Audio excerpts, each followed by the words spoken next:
To get started, you'll need a SCOBY, a 1-gallon wide-mouth jug, rubber band and cheesecloth or coffee filter, 1 cup of cane sugar or white sugar, 6 tea bags, green or black, and cold water.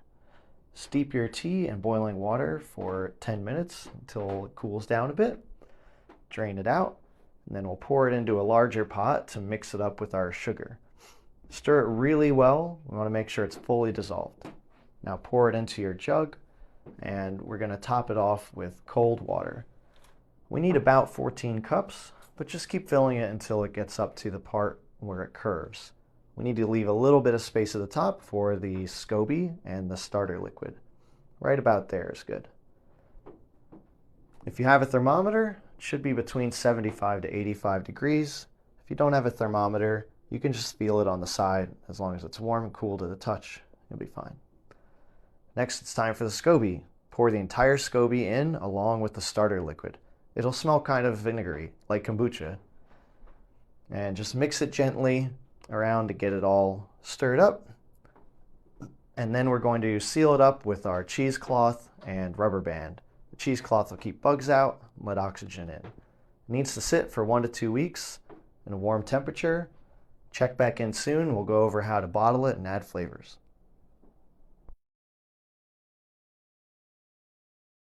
Your SCOBY will look pretty weird. It might sink or float. Either one is fine. After about a week, you should start seeing some bubbles, and the SCOBY will start growing to fill the container that it's in. Kombucha needs 1 to 3 weeks to finish fermentation.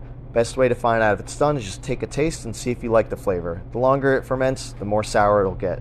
When it's done, take the SCOBY out and put it in a Tupperware with 1 to 2 cups worth of starter liquid.